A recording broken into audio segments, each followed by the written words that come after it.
Well, I've just got back. I'm just rearranging the whole office as we speak. Amazing.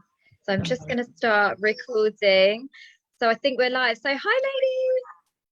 Thank you so much for anybody that's watching in Facebook or have submitted your questions. I am so excited for today's session. I can't even tell you. We are going to be joined by one of my soul sisters now, Rachel. Like we're that close, whether you feel it or not. Like you're now officially like a soul sister to me. We've just come back from LA together. She is an absolute fucking powerhouse sales coach, the UK's leading sales coach, don't you know? To the point where I've also been in her sales containers as well, because she's absolutely shit hot at everything she does. Anything Rachel tells me to do, I am absolutely there with bells on, because she is just amazing. So she is going to be delivering an absolute jam-packed session with you today, all around what we discussed, kind of the overall sales strategy. It's almost like sales for introverts, isn't it? Because it's launching without launching. But I will hand over to Rachel. Sarah and I are both in the comments, so if you've got anything that you want to put to Rachel, there's space at the end for a Q&A. Make sure that you're putting them in the comments, but otherwise I'm going to obviously jump off, and Sarah and I will mute ourselves to allow Rachel to step into flow. I am just going to make you the host. Make me the host. Right. Oh, the recording stopped. Sorry, you might now need to record. Sorry, Rachel. Oh, yes. Let's hit record again. Bloody technology. Do you want me to record it to your cloud or my cloud? Yeah, that's fine. Yeah, perfect. Yeah. In fact, I think my cloud storage is full. Oh, you want to make me, if I make you host again and then you make me co-host, then it shouldn't stop. Okay, amazing. So let's make you host again. We're like the Chuckle Brothers. Yeah. Me to you. We will not be I'm the host again now. We will not be challenged by technology. Oh no, we move, don't we? That's the good thing about being surrounded by absolute powerhouse women. Like you just find a way, don't you? Sarah, I can't figure out how to make a host. It just says make host. Does it not say make co-host? No. Mute stop video chat pin. No. Just host. Are you wanting to just screen share? Yeah. All right, let you go back to being host, and then just press on security, and it'll say share screen, and everyone can share screen. Oh, there we go. Amazing. Sorry. Share screen. There you go. Is that okay? Right, let's see. Oh yeah, it's saying I can share my screen. Yay! I'm so excited for this. How many amazing women does it take to work a Zoom account? Oh, I love it. I love it. Okay. So should we go? Yeah, should we start? Fantastic. So thank you so much to Sarah and Rebecca for inviting me to be here. I feel the pressure of that introduction, Rebecca. So thank you for bigging me up as much as you just did. I'm feeling like I can take on the world now. But as you can see from my slides, we're going to cover a method that I've created myself for and with my clients, which I've called the silent launch method. And that's because when I first mentioned, it was on an Instagram live that I did, when I first mentioned that it's possible to launch your services without doing a big 5-day challenge, without launching into a massive series of masterclasses, I had so many DMs come in from people going, how do I do this silent launch thing? Because I am so done with the challenges. I'm so done with having to bring the energy. So as you might already be able to tell, I'm a complete and utter extrovert. I could live launch every day and not get tired, but most people aren't that way. Most people want to know how to sell their services and still maintain a degree of energy and mindset and resilience to be able to see their friends and family without falling asleep. So live launching is tough. So we are going to today go through the silent launch method. So great for introverts, great for anybody that's done a live launch and didn't enjoy it, great for anybody that's just starting out and doesn't necessarily want to go full speed into a massive live launch.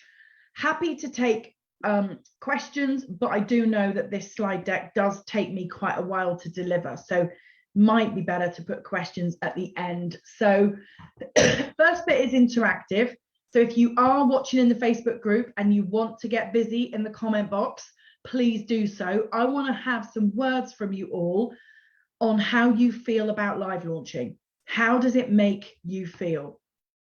When I delivered this last week, it was overwhelmed, exhausted, confused, knackered, done with.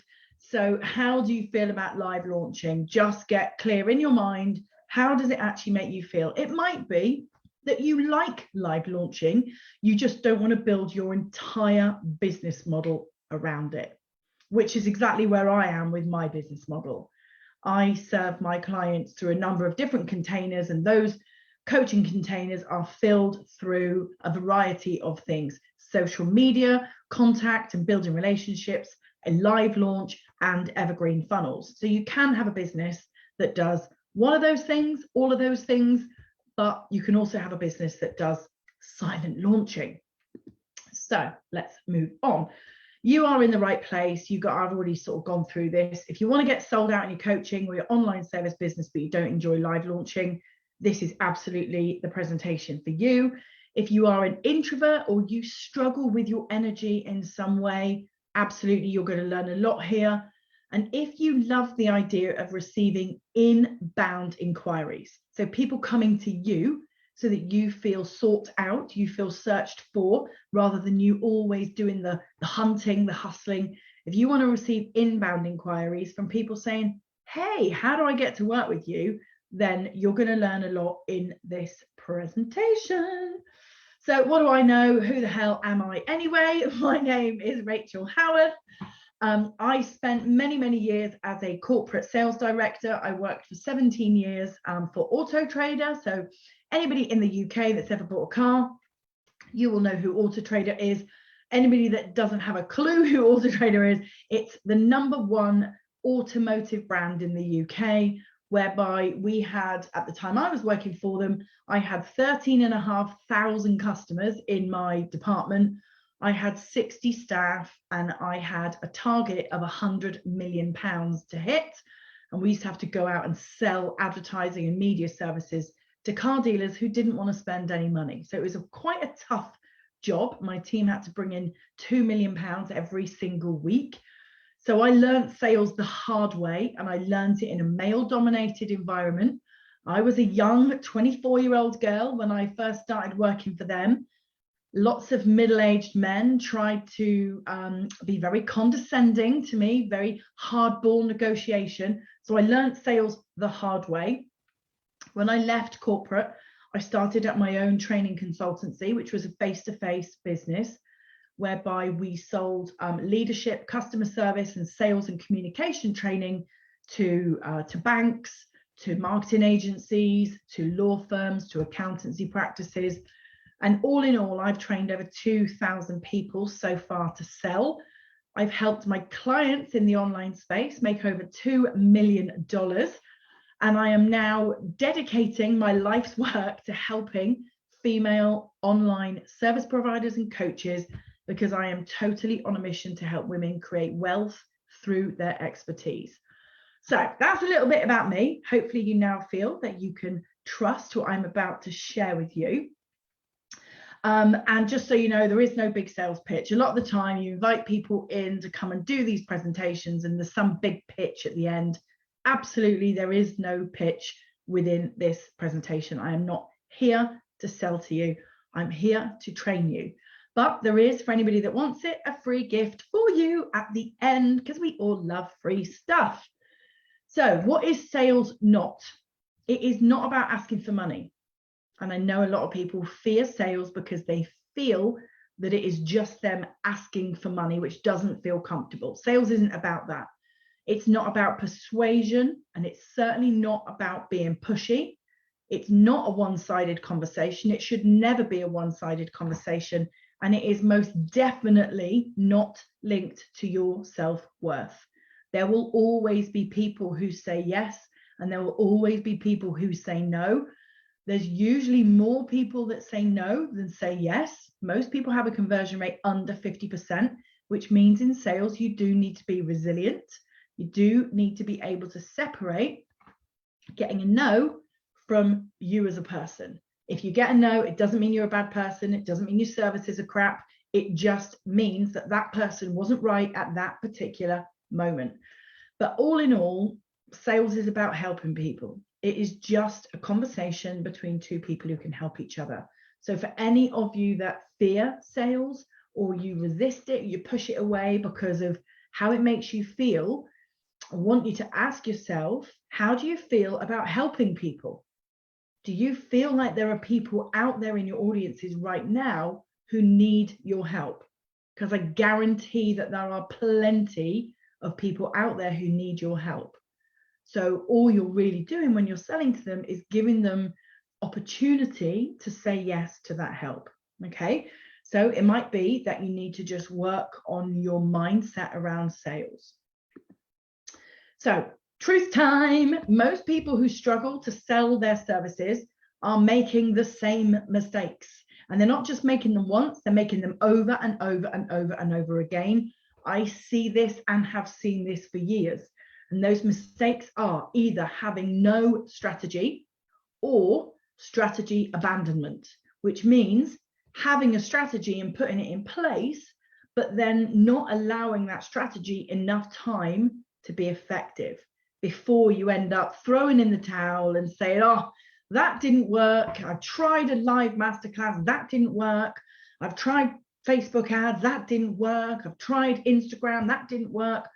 And you end up throwing in the towel on the strategy too soon. I can tell you this with complete confidence, every sales strategy that you could use in the online space works. They all work.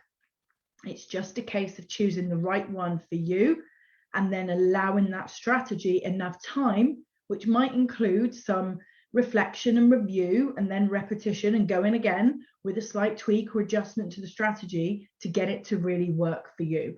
So nothing is an overnight success, because really, if it was that easy, everybody would be multimillionaires. And unfortunately, we are not. So we have to make sure that we put a strategy in place that we feel aligned with, but we're also prepared to give it enough time and enough commitment that we're able to reflect and review and refine and then repeat and go again.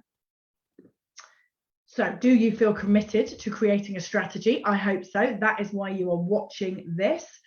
I want you to get clear now on what is your goal for the second half of this year. We are, what, 2/3 of the way virtually through July? So we're already into the second half of the year.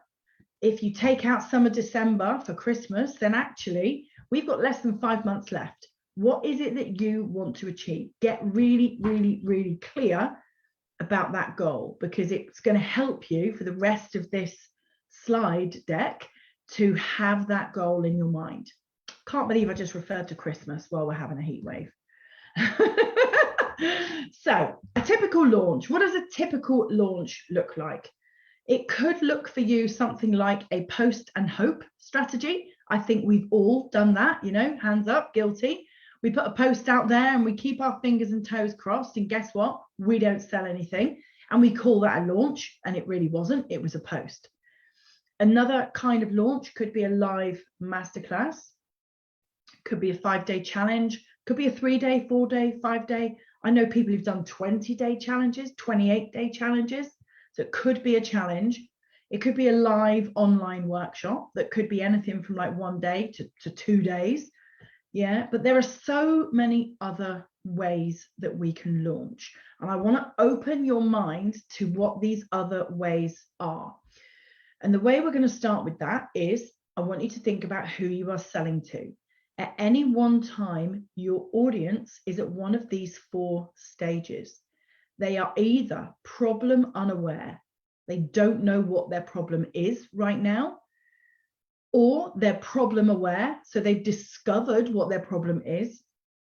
Then they move into solution aware, so they've discovered their problem and they're now aware of what a solution to that problem would look like, or the 3% of people that are solution seeking.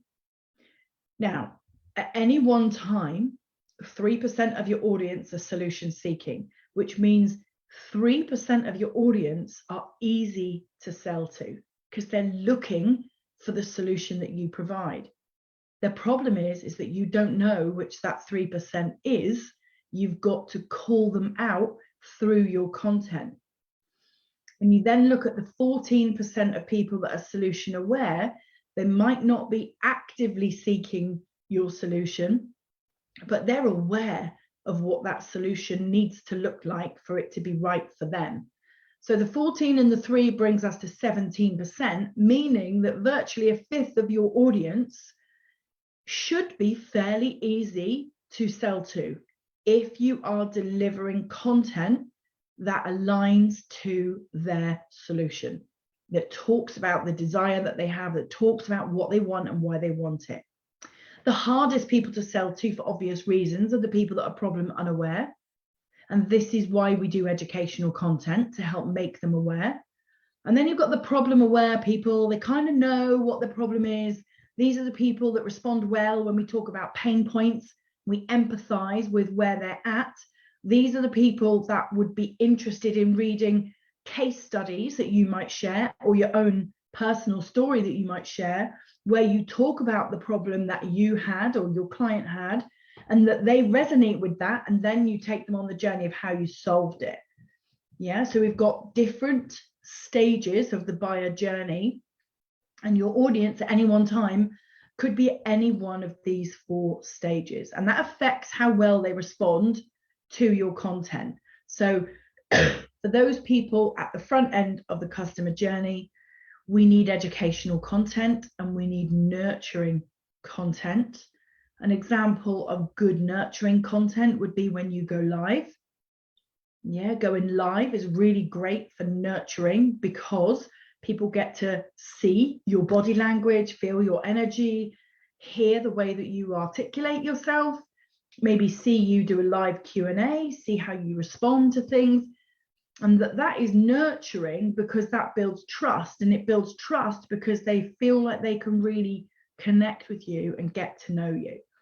So if you aren't already, make sure that you are sharing educational content and nurturing content. And I'm sure some of you might have questions about that later. And then you've got the later stages of the customer journey, which is where authority content becomes really important, and then activating content. So authority content is where you're positioning yourself as the credible expert, exactly the way that you saw me do about 10 minutes ago when I told you that I trained over 2,000 people to sell. I'm positioning myself, hopefully in your eyes, as somebody whose opinion you can trust. So my question for you is, what are you sharing with your audience to position yourself as trustworthy, as credible, as the authority? Are you sharing facts, stats, awards that you've won, accolades, endorsements, testimonials, case studies, things that absolutely position you as the authority? That will help you to move the solution aware people into solution seeking. And then at the solution seeking end of the customer journey, that's where activating content is our best friend.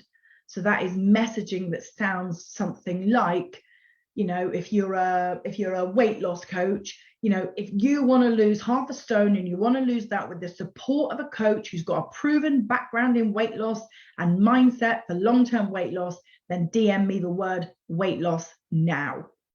That would be activating content that's very, very aligned to what people want, and then how they can access your support to get it. So they're the 4 stages of content I want to get you all thinking about. And obviously the highest conversion rates are seen at those final 2 stages of the customer journey. Okay. So now I'm going to take you, now we've thought about content, I want to take you through my silent launch method, which is called shh, because we don't want to be loud and obnoxious. We don't want to feel that every day we have to show up like hustling and being really noisy. I call it megaphone marketing, where you're just like, buy my thing. You don't want to have to do that, right? So I'm going to take you through the shush method. Perfect for you if you don't want to build your business and income around megaphone marketing. So here's the method: strategy, search, help, and how. These are the 4 stages that we are going to look at. The first one is your strategy. There are 5 simple steps to a very basic sales strategy, very simple sales strategy. And sales strategy does not have to be complicated. Yeah, I've supported, consultancy clients with 10-page sales strategies, and they looked really complicated, but actually they don't need to be. There's 5 key questions in a good sales strategy: what, who, why, when, and how many. Yeah, what do you want to sell? This is what you guys, if you haven't got a pen and paper, go grab one, write these things down. What is it that you would like to sell right now, this month, this week? My advice is one offer. Stick to one offer only. Write a sales strategy for one offer. Don't write a sales strategy for 3 offers, just the one. Okay, so what is it that you want to sell? The next part of your strategy is who. Who do you want to sell it to? The answer is the person that will get the most value from it. So a lot of the time I hear, clients and people in my audience say to me, oh, I'm stuck on my niche, Rachel. I don't know, who should my niche be? And actually, you don't really need a niche. What you need is to understand who will get the most value from your offer. And it might be, if you've got a value ladder with multiple offers in it, then it might be your ideal client is slightly different for each offer. As long as you understand who is a good fit for each offer, the niche becomes irrelevant. So what do you want to sell and who will get the most value from it? Then why? Why is that result important to those people? And my advice would be that you list 3 to 5 benefits, 3 to 5 outcomes that your ideal client would say are really important to them. The 4th area is when. Every good sales strategy needs a timeline. So what's going to happen when? What are you going to post on day 1? What are you going to post on day 2 of your timeline? So if you say, I want to sell this one offer to this type of person who really needs it because of these things, and I want to sell it in that week there, let's say it's a 7-day period. What happens on day 1, day 2, day 3, day 4? What is your strategy using the content and the customer journey? How are you going to take people through those 4 stages of the customer journey with your content, with the way that you're showing up, with what you're sharing? How are you going to take them through that timeline? And then the 5th area is the numbers. How many do you want to sell? What's the price point and how many do you want to sell? So if you want to enroll 6 people in a group coaching program and the price of your offer is $5,000, you're going to bring in 30K. Yeah, so get clear on the numbers, be able to forecast the numbers and get really aligned to that strategy. So that's the first step of the shush method. You need to have all these questions answered and preferably, noted down so that you feel really, really aligned to it. So for me, it could look like, I want to enroll clients into my online sales competence accelerator program. Who's it for? Who will get the most value? Female coaches who want to make more money and impact consistently. Why is that important to them? So that they can live a life with freedom and choice. When do I want to do that? By month end. And how many spaces do I want to sell? 5 at 8K, 40K. That could be, an example of what it might look like for you. Yeah. So make sure that you've got clarity on your strategy before moving to the next stage of the shush method. So you're going to make a few notes. So the second stage is search. Now, search is very, very underrated, very underrated. I've literally just been with a face-to-face client now, a big business who really want to build a new business pipeline. And when I sat there and searched for them on Google, they were nowhere to be seen. So think about, if your ideal client was looking for you, how would they look for you? Where would they look for you? And what might they search for? Yeah. So what would they type into Google? What would they put into the Instagram search bar? What accounts would they be looking for? Would they go to Pinterest? Would they search for a tutorial on YouTube? Based on what you sell and who you sell it to, you should have an idea and understanding of where your client would be searching. Bex, I'm just gonna, I can't put you on mute. Sorry, that's the baby. That's all right, don't worry, do not worry. Yeah, so think about your customer journey. If they were at problem unaware stage, they probably wouldn't be searching at all. If they were problem aware, they would search for the problem. If they were solution aware, they would search for the solution. And if they were solution seeking, they would search for exactly what it is that they need. Now, the problem that we sometimes have is that your clients might think that they've got one problem, but the reality might be that their problem is something else. So again, take a weight loss coach example. You might have a client that thinks that their last diet didn't work and that is their problem. They were on a really bad diet, but actually the problem was that they snack a lot. So they might look for new diets when really what they need to be looking for is solutions for snacking. Story of my life, really. But you see the point, yeah? We might have clients that think their problem is one thing when really it's another. So start thinking about search, start thinking about what your client would search for. Do you want to search for your ideal client, or do you want to have them search for you? I know what I would rather. I would much rather that they come looking for me, because my conversion rate is going to be higher. The time I spend on sales calls is going to be lower, and I would end up enrolling people that really wanted to be there. Yeah. So think about search and how you could use search in your business. Think about the places that they go. You can perform searches on all of these platforms. Which one would your ideal client be on? Which one would they be on? If you want to get more market insight into your particular area of expertise, you might want to go on these platforms: BuzzSumo, SEMrush, AnswerThePublic.com, or you might just want to go the lazy way, which is my way, and use the predictive search on Google or YouTube. So when you start to type a question, Google and YouTube will both finish it for you. Yeah. So I might, put in something like, a lot of the people that I help are coaches. So I might put in how to sell online coaching and see what the last part of the question is.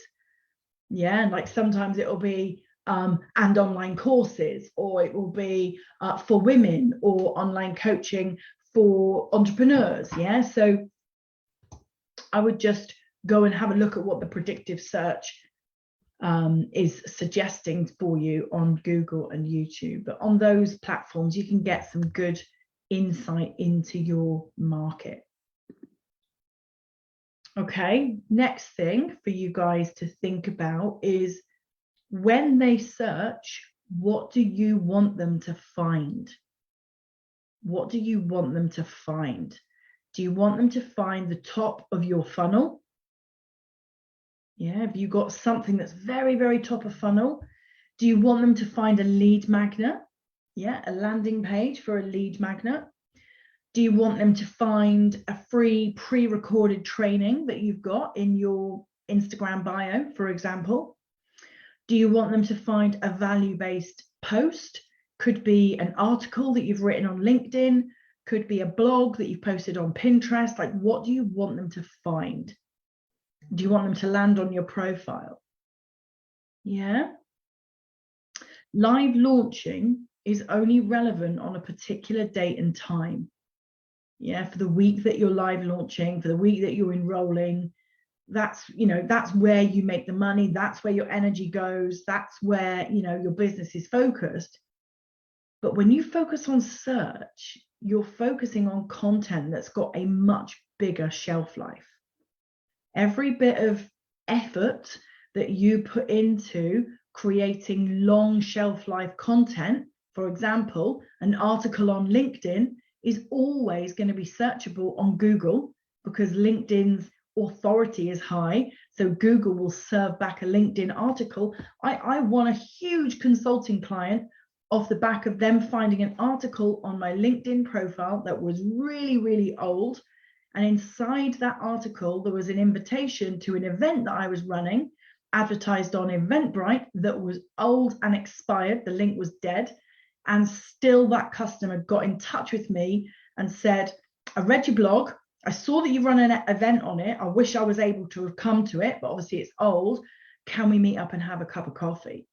And that was evergreen content that was so old that the links were all dead. And still, I signed a client out of that.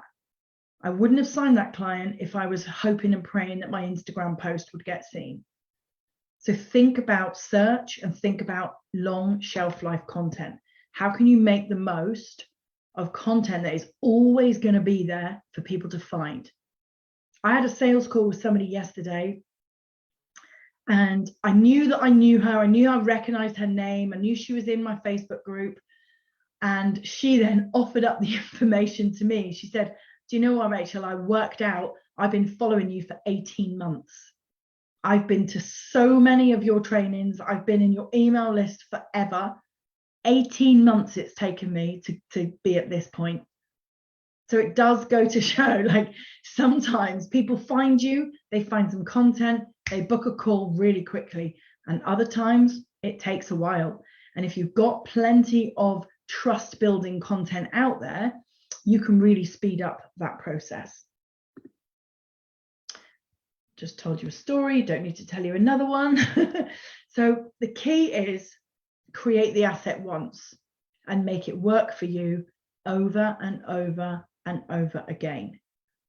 What assets do you have in your business that you've created but you aren't utilizing?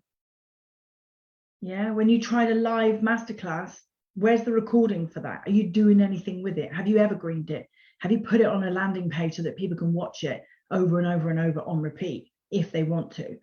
Have you attached an automated email sequence to it so that you can nurture those relationships? So create the asset once and make it work for you over and over again.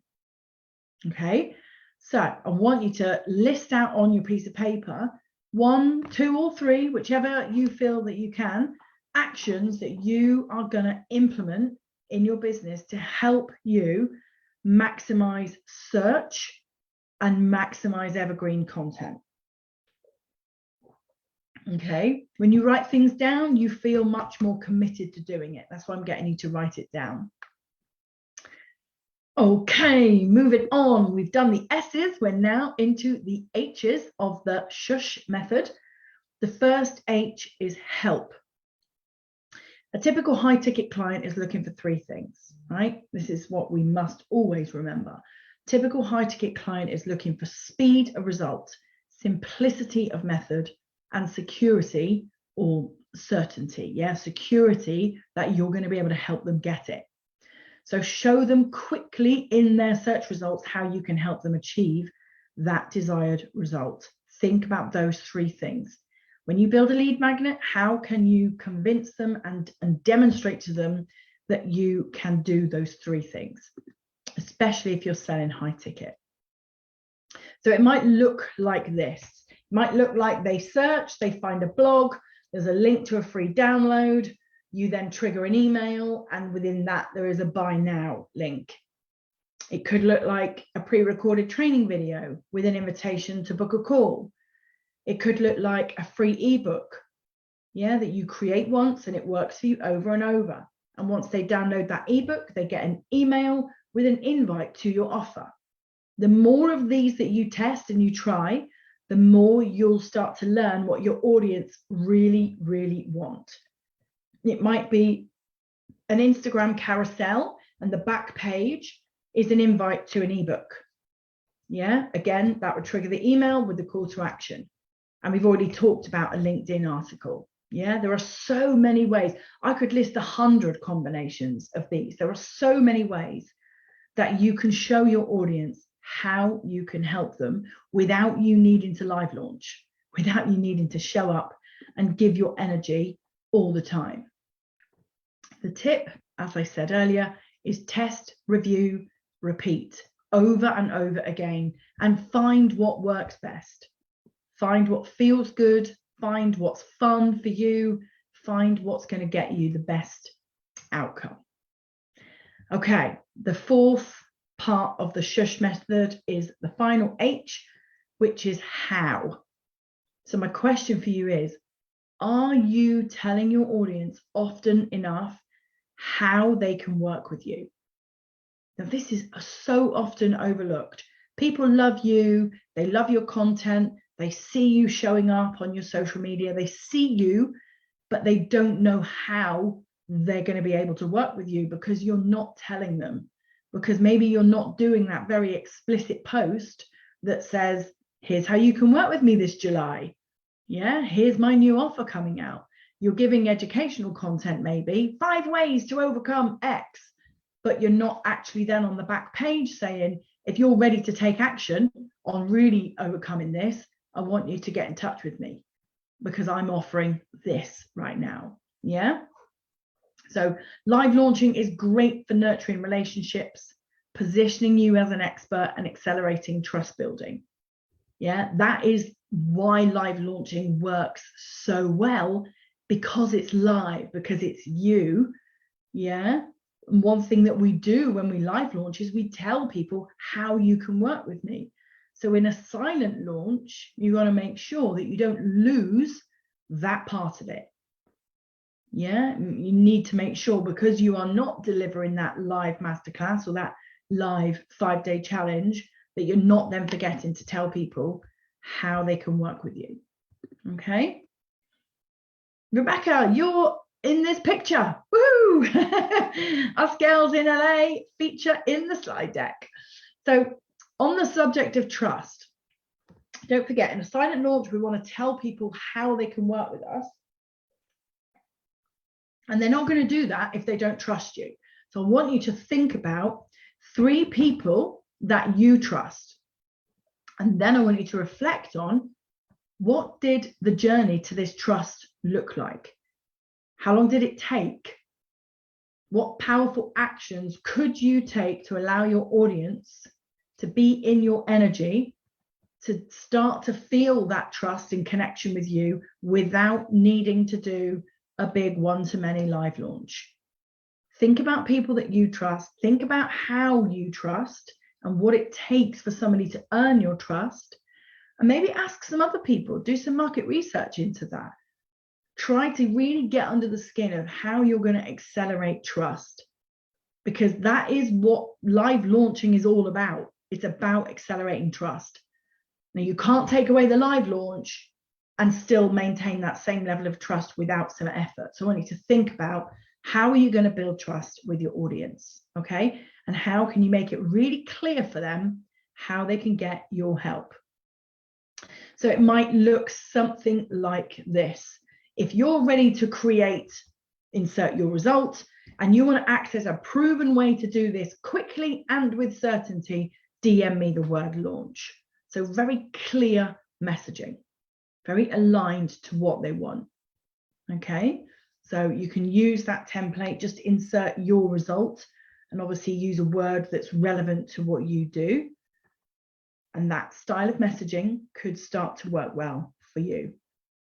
Never forget to share testimonials. I am always sharing testimonials. I am so proud whenever I get a testimonial. Somebody sent me a video one the other day. I was bawling my eyes out like a 3-year-old because it was just so lovely. You know, never forget the power of a testimonial, even if, you know, what I'm showing you here is some scrappy screenshots. They don't look pretty. You know, they're not graphic designed, they're just screenshots, but they are so powerful. So every time somebody DMs you, every time somebody gives you a testimonial, screenshot it. You know, make sure that you are leveraging all of that good feedback that you get.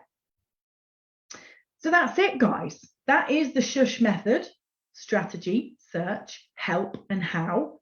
It is yours to take away and use. And at the beginning, I promised you an invitation to a free gift.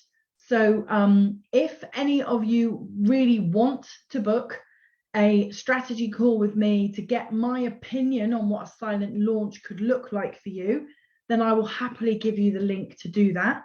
Or if you prefer something that's a little bit more passive rather than active, then I have a free mini course right now, which is all on the subject of selling in the DMs with ease, not sleaze. So if you want to dive into that mini course, I will share the link for that with Rebecca. And equally, if you want to get my opinion on, you've got to do the work first. You've got to build your silent launch strategy. If you want to get my opinion on what a silent launch strategy could look like for you, then I'm happy to give you my feedback on that. So that's it from me today. Do we want to dive into some questions?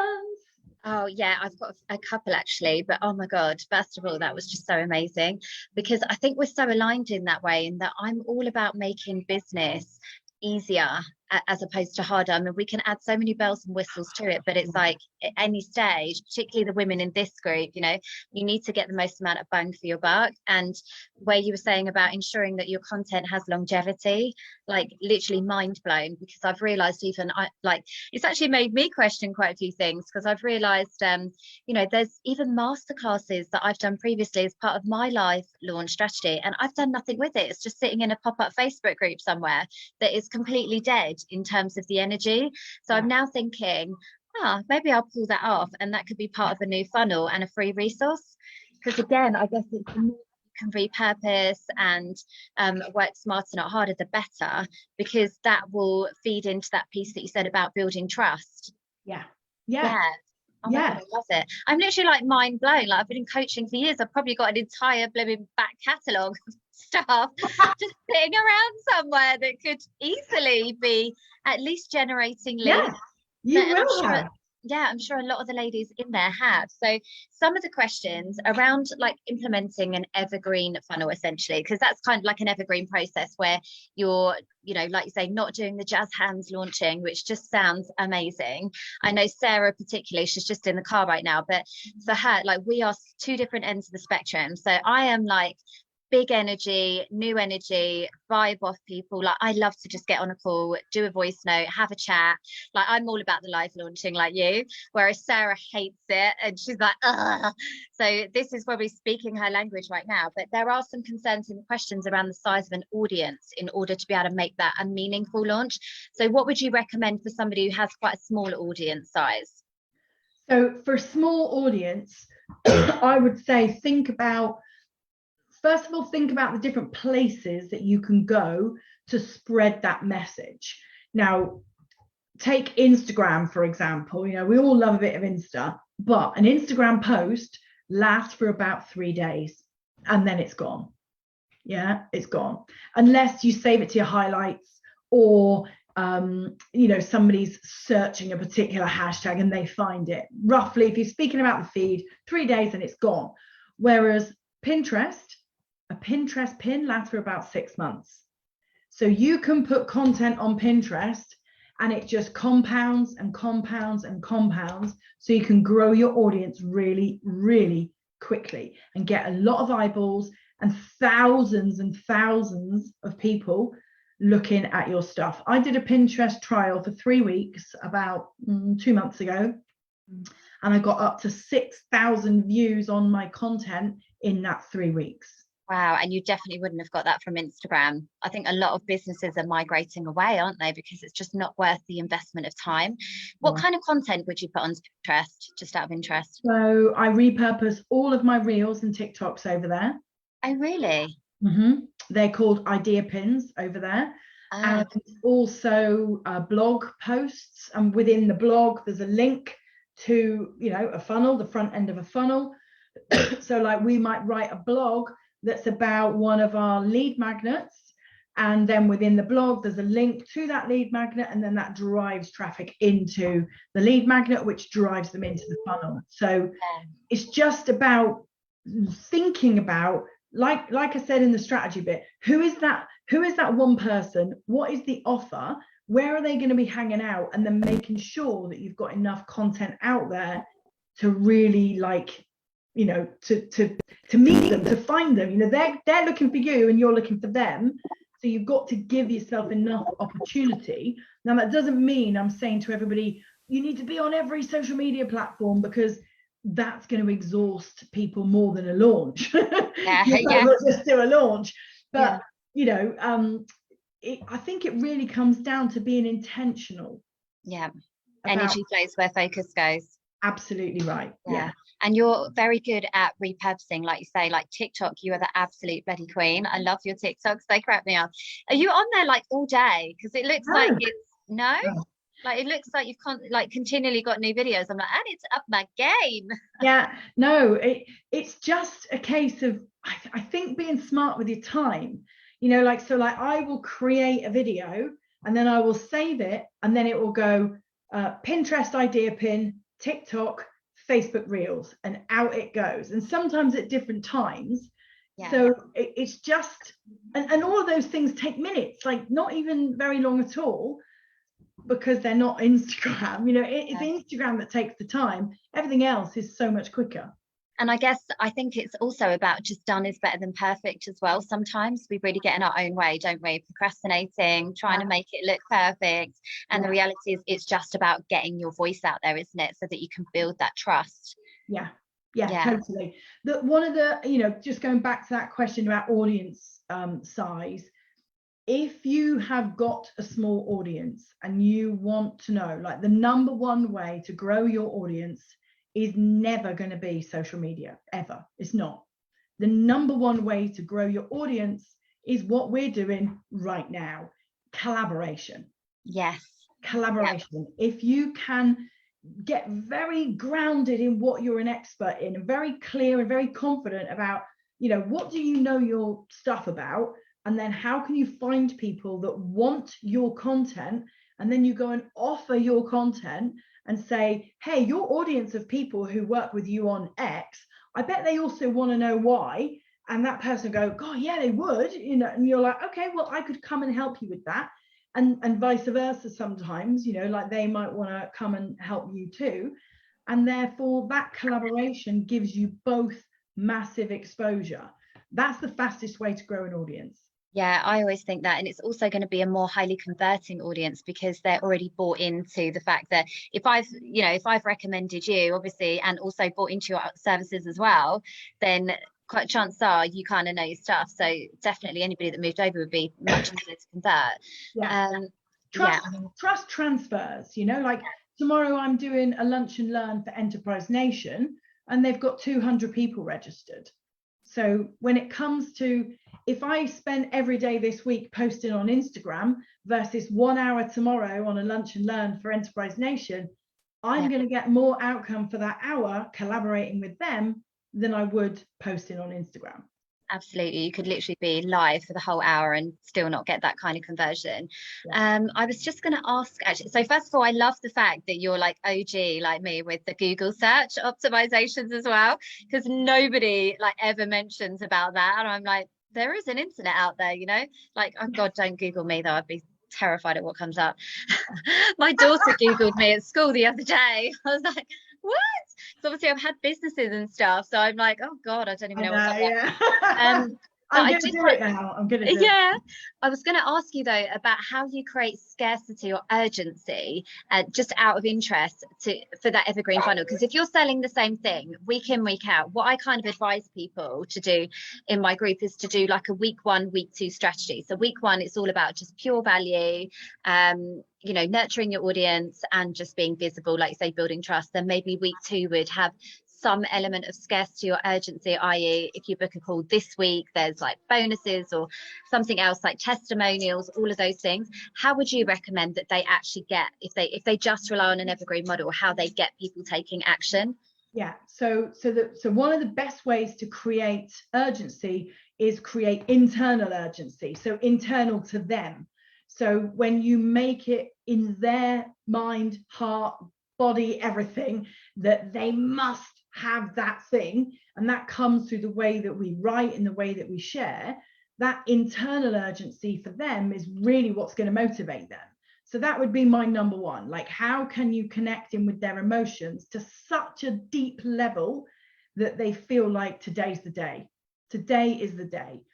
The other ways, obviously, you just mentioned, like bonuses. It could be that you put on a special incentive, special price. It could be that you look at the calendar and you link it to something in the calendar. It could be, hey, it's my birthday weekend and I'm doing a special offer, or it's Easter and, you know, whatever. So you could come up with little events like that. There could be urgency created around something that's happening inside the program that you're selling. So for example, if you've got a particular guest expert, you might show up and say, I've got a guest expert in my group next month, but you ain't going to be able to see it if you're not in the group. So come and join the group. So there's lots of ways that we can create urgency. But I think the number one thing to do is to create a timeline. You know, like I work with all my ladies on a 12-week sprint method, because anything that we do in the moment always feels harder because you're trying to force ideas. Whereas when we sit down and we brainstorm, I do all my brainstorming on a sun lounger or at the spa. You know, I go and book a spa day, and that's where I do a lot of my thinking and plan ahead. It's always easier to create ideas when you're planning ahead, rather than like, oh crikey, it's Monday, what am I going to do to create urgency? Oh my God, that's my greatest opportunity, because I'm a manifestor generator. So I'm all about the divine downloads. I'm terrible at planning and being strategic. I have to like feel into the energy of it and be excited. So I'm the worst at that. So I'm definitely going to take that as a takeaway, to be a bit more strategic, to really drive traffic to my funnel. So where you said about where do you want people to drive traffic, would you recommend sending them to a lead magnet or to your website? A lead magnet opt-in page all day long. Okay, perfect. And for that to not have a menu to take them into your website. Yeah. I would, you know, I'm not anti-website. We've got a website, but our website is more for PR and media inquiries rather than to sell things. We sell things through landing pages. We drive traffic to lead magnet opt-in pages where there isn't, you can't leak the audience. There's nowhere to leak them. They are on that page, and a good opt-in page is a piece of psychology that takes somebody down the page through to the action that you want them to take. So having a, you know, why not go here? Why not go there? You know, look at our offers, and that doesn't work. We need one message down the page. Here's the button. So yeah, I'm not. A confused mind always says no, doesn't it? Yeah, absolutely. Absolutely. Like the startups, so those that don't really have anything on any platforms at the moment, or they're really just in their beginning stages, what would you advise them? Because I know when I've worked with startups in the past, they really are in that confidence stage. So for you being here is really good value for them, because it's the silent launch method. And I was watching obviously the S at the beginning and the 4 stages, the nurturing, especially when it comes to lives, because I really enjoy lives. But if they don't necessarily have the audiences and they're only just starting to collaborate, would there be anything that you'd advise them to start doing first? Like, what would be the first point of call for them? So the first port of call is have an offer. Have an offer. You'd be amazed how many people have come to me and said, Rachel, can you help me to sell? I've been on social media for 6 months and I'm not selling anything. And I say, okay, great. Can you send me a link to your offer? And they go, oh, well, I haven't got one. I'm like, well, that's why you're not selling anything then. It's true, isn't it? It's almost like they want to do the I'll do anything that you need me to do method. Yeah, it's funny, isn't it? Yeah, I've definitely had that with startups where they are just like, well, they'll just work with me one-to-one and then I'll just do whatever they need. And I'm like, it's the case of have the offer first. Know what it is that you want to sell. Know who it is it's for. Have a price. Get really clear and confident that you want to sell that offer. Because if you show up and invite somebody to buy something from you and you don't really believe that it's a good offer, or you don't really want to sell it or deliver it, guess what? You're not going to sell it, because that's going to transfer through the energy. So get clear on the offer and the price and all of that. And then from there, create content that leads to the offer. So the offer solves a problem. Yeah, the offer delivers a result for somebody. So for somebody to even want that result in the first place, where would they have to be right now for them to be looking for it? And then create content around that. So it could be that you brainstorm the problem that they've got right now and what the impact of that problem is for them, how it makes them feel, how it affects them psychologically, how it affects their family, how it affects their income. And you brainstorm around all of that, and then you create your content around that and lead them to your offer. Loving the feet. It's like, tell me without telling me that you're a mum. Thanks. Oh, thank you so much, Rachel. That has literally been so much value. I've made my own notes because I'm going to go away now, and I'm thinking I need to get on and bloody repurpose some of this stuff that's just sitting there not doing anything for me. And I thought I was the queen of working smarter, but hands down to you. Like following along on multiple devices. Yeah. Keeping the journey. I do apologise. My sister's just landed back from Australia after 3 years. So You're it's like been jet setting family. Yeah, Oh, it's wow. a day moving round, but we've still got to work, right? This is the dedication level. Absolutely. I'm going on holiday next week, and I am still going to work while I'm there, because Yeah, same. it's not work, is it? I love what I do. It's not work. Yeah. But yeah, I didn't want you to think just let me in and out. I just wanted to say thank you very much. I really do appreciate your time and for being You're welcome. You're so Don't worry, I'm going to try and get her back. Don't worry. brilliant. All right, this then, is just like part one. So thank you so much, Rachel. Really appreciate your time. Have a fantastic day. Any follow-up questions, I will obviously forward them over if that's okay. And if you want to send me all your links and everything else, we'll make sure that the ladies can find you. Yeah, I will do. All right, sweetheart. Take care. Thank Love you. you, Sarah.